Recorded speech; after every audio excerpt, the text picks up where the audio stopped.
Hi folks, welcome to the Prepared Homestead. This is Travis. Thank you all for stopping by to watch. So what do we do when we run out of water? Is that a question that you've asked yourself or you've thought about?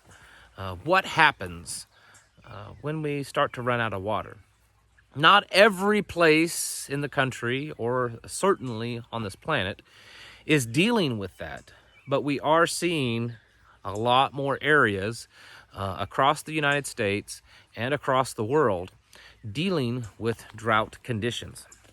Now, I know that some on the far left would, say that this is due to human-made climate change. And it's all because of all these cows, spreading their gaseous fumes all over the place, and how many people are driving these big SUVs. The reality is it's probably something a whole lot different. And we are dealing with, cyclical changes on our planet. And we talk about that often with the Grand Solar Minimum. Today, though, I want to talk about the seriousness of what it's looking to become, and is already, of drought conditions in many important places in the United States, and what that's going to mean for you when it comes to preparedness, when it comes to your pocketbook, and how it's all going to be affected with all this inflation that we're dealing with. So we want to talk about that here in just a minute. Before I get started, I want to just mention a really great company that I work with and we use here on this property. In fact, I use it every day because of posting these videos. And that is Viper VPN. It's a great VPN service. It's one of the top ranked on the planet. And it's one of the best values. There's a link in the description below if you're interested in using a VPN, and you can find out more about what it does on that website. I use it here. And I will say this isn't something that you're always going to get results with, but sometimes, depending on your cell service and depending on the tower that you're on, some towers automatically kind of throttle you back and throttle back the speed that you're using. And that's the case of where we're located. I'm not hitting a tower. The cell tower that I'm hitting is not part of my service plan. We're just using it because that's the nearest tower, and it throttles me back. But when I use my VPN service, it doesn't. So it more than quadruples the speed that I get, which makes uploading videos a lot faster than if I just didn't have that VPN service. So that's one of the benefits. There are other benefits, and of course the biggest one is that it helps mask your internet activity, and it adds an extra layer of security to what you're doing online. And again, you can go to the link in the description below to Viper VPN and check that out if you're in the market for something like that. So let's get on with this drought. Now, you're all familiar with the droughts out in California. This has been going on for years. You've probably all seen pictures of lakes that once were, and now they're just nothing. They're a big dust bowl. We're all familiar with the ever-increasing wildfires, and last year was probably one of the worst, if not the worst, wildfire season on record. And I know that some of you are going to chime in, yeah, but a lot of those wildfires were started by, activists and stuff, and that's true, and I believe that. But the fact is they wouldn't have done as much damage as they did if it wasn't for the fact that we're dealing with drought conditions.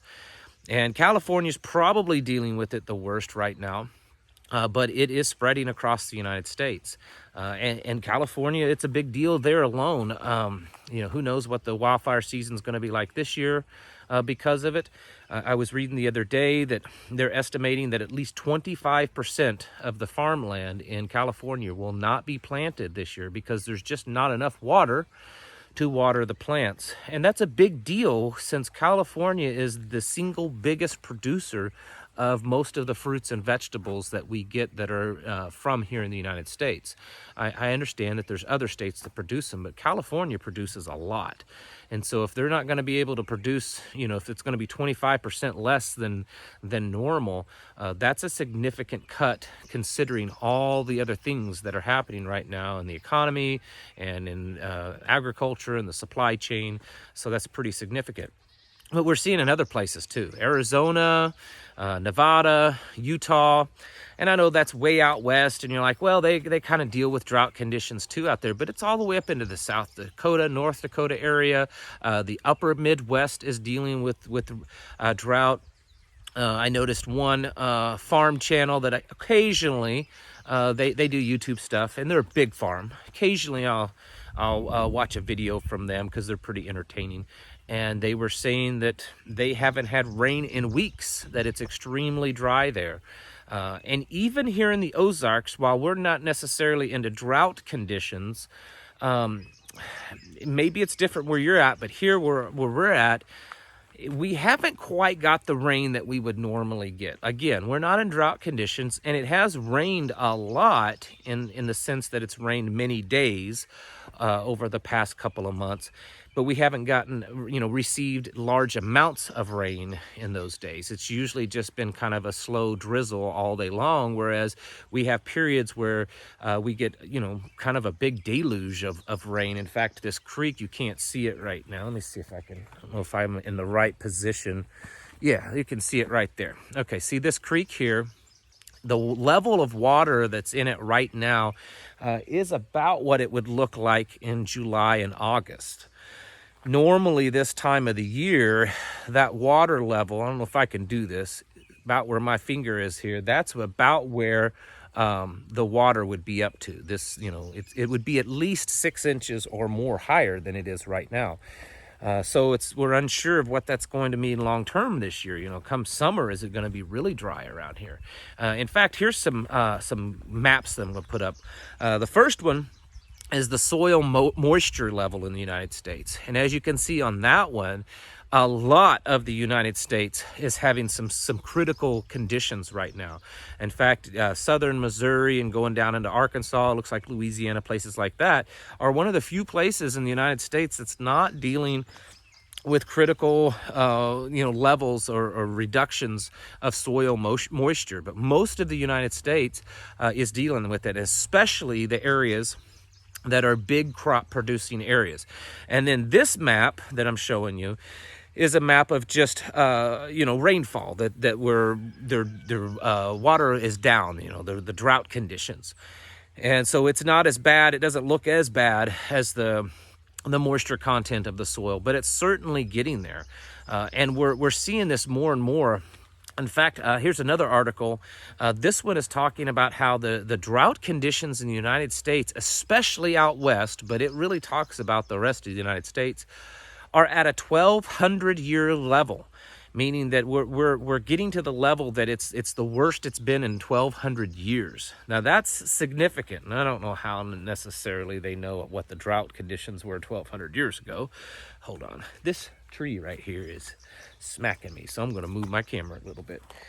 But I'm sure they have some great scientific method of figuring out what the drought conditions were 1,200 years ago. The point is that this is getting significant. I mean, they're having drought problems in Taiwan and over in South Asia, and that's why we're seeing the chip shortage, which I've talked about briefly on this channel. Maybe I'll talk about it more in the future. These chip shortages that we're having, and the microchips, and that's becoming critical too. But today we're talking about just drought, and we're seeing this in a lot of places around the world. And I understand there's going to be someone say, oh man, we've had a ton of rain this year. And there are a few places that's been getting a lot of rain, but like look down in the Amazon, they're talking about that, that could be a dust bowl eventually because of that. And then we're seeing it change to the Sahara Desert and the North African desert. That is looking like that could be the new tropical zone. They've been getting a lot more moisture there than normal, and there's a lot of people predicting that could once again, they believe in the past it was, and then once again could be a tropical area. This is significant. And even if everything was normal, and it was a normal year, and we didn't have health crisis going on, and we didn't have production problems, we didn't have agricultural problems, we didn't have logistic problems, supply chain problems, this alone would be significant. But the thing is we've got all those problems on top of this. So there's a lot of things that you and I need to be planning on. Again, stocking up on food is just, I need to have it on a recorder, a little handheld recorder, and just play it over and over again, because I say it all the time. But a lot of things like the big crops, we're already seeing prices go up. Part of that's because of inflation and just the crazy market right now. But we're probably going to see it continue to increase, especially as harvests start to come in. And when it comes to agriculture and the problems with that, that's not as immediate. It's not like some things that when it happens, we feel it immediately. There's kind of a slow trickle down to where it gets to you and I. So you might say, well, I'm going to the store and I'm still getting stuff and prices are a little high, but it's not terrible. And then come to the end of this year when it gets to harvest, well, it's a little bit tighter now, but hey, it's not too bad. And then next year it gets a little worse. And then by the following fall, harvest time, then it's starting to really pick up. And that's kind of how it works with agriculture. It's not going to be this wake up and, oh my goodness, we're in a famine and we can't feed the world. It's slow happening, and we're watching that slow happening right in front of our eyes. This is why organizations like the World Economic Forum are pushing for all these ridiculous green things, and even the Pope, I saw that he's talking about a green religion, that we need to have green religion, or green spirituality. I think that's the word he used. They're wanting us to all eat bugs and synthetic lab-created meat because they say that, our planet is dying. Well, our planet's changing, and it does this. We can go back and we can read in the Bible and see that things were different. We can go throughout history and see that things were different at different times. And we can also look at science and we can see that things have been different at different times. And we're going through that right now. And doesn't mean it's the end of the world, but it does mean that things are going to change and things are going to be tight and tough because they're different. And our system that we live in, agriculture, shipping, supply chain system, everything, economy is all, balanced and based on constants in that system. And when those constants change, when the growing seasons change and the water amounts change and the temperatures change and the seasons change a little bit, then it throws it all into havoc, and that's when it can be catastrophic. So I would encourage you once again to become as self-sufficient as you can.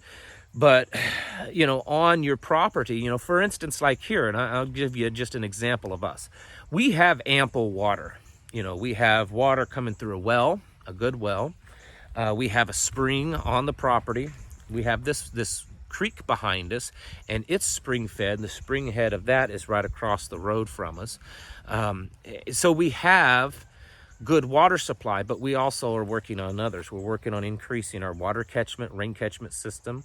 I'm working on, I haven't devised it yet, of digging an additional well, a shallow water well, because there's a place on the property that would work, about 25, 30 foot, and I could hit water again. And even though that's not going to be that nice, deep well, pure drinking water, it's still another water source. And so the point is that you have to have many redundancies when it comes to water, because there's a lot of reasons that water systems can fail. Droughts is a big one. If they're dependent upon electricity, that's one. Contamination is a really big one. If there was ever an EMP or CME, and that's something, man, that if you guys have been watching, there's been a lot of activity out of the sun the last few days. And while nothing's been critical, it certainly should be waking you up to realize that we may not be too far off from a real big flare coming out of the sun, which could damage or completely knock out our grid system. And if that happens, a lot of the water that you have available is not going to be drinkable because of contamination. So you need to have a lot of redundancies in your water plan, and then have a lot of redundancies on how to purify that water, how to filter it and purify it, because that is critical. And you need enough water to grow food, and need enough water to take care of your animals. And that takes a lot of water. And so when you're thinking about where you want to live, if you're trying to move to a little homestead area, keep that in mind of where you're living. You know, is it going to be difficult? How difficult is it currently to have enough water? And based on what you think might be happening with everything, is it going to become more difficult to get water? And so it's something that I would strongly look into. If your water system is strictly dependent upon municipal, some type of government, or even a private company of providing that water, you need to really think about that and come up with some alternatives. Because the way things look, and I'm no scientist, but the way things are looking, we're seeing a progression here where every year it's getting a little bit worse and a little bit worse and a little bit worse. And so we could be most certainly entering a period of shortened growing season, and in some areas, a lot less rainfall than what we're used to, and certainly drought conditions, because we're seeing that all over. So it's, again, folks, water is life. You're not going to live without it. You can't grow food without it. You can't have your animals without it. I don't care how grand your system is and how grand your property is, and your, you know, all the infrastructure on it, and how good your skills are, and how, all this kind of stuff. If you don't have a good solid solution with some redundancies when it comes to water, I don't know what to tell you. And I hear people tell me like, oh, well, you know, we're 5 miles from this lake and we're going to just walk down there and get water. I don't personally like the sound of that, because number one, that's a lot of water. Have you ever done that? We've done that for training. We've made, you know, and here again, our creek is not that far from our house, but we've done that a few times. I've come down here and got, you know, 5-gallon buckets filled with water that we would need for the day, and brought them back up a few times just to see how tough that is. Water's heavy, and the amount of water you need to drink and clean with and bathe with and cook with and feed your, you know, animals and water your gardens is significant.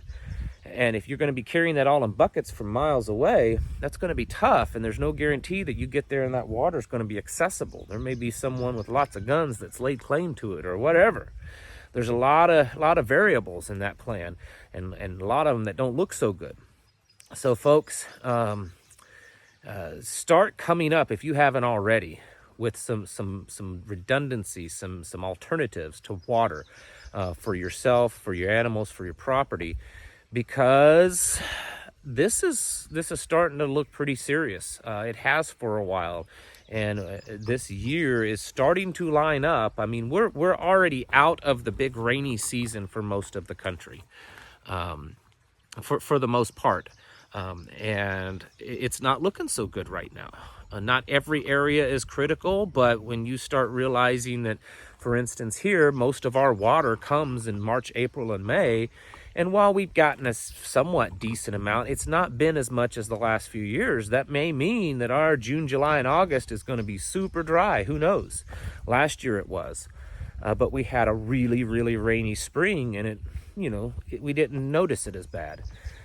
But it's not just in America, it's happening everywhere, and that's why it's going to be worse, because it's happening in a lot of places, and a lot of places that are very serious, critical areas, you know, Brazil and you know, Australia and Taiwan, and here in America, and there's places in Russia, and that, you know, added to the fact that, you know, like Europe's probably not even going to have a spring because of the cold temperatures there. I don't know how to stress it any more than I have, that you need to be working on a water system, how to store it properly, how to get it properly, how to purify it, filter it, everything that you need to do to make it even usable.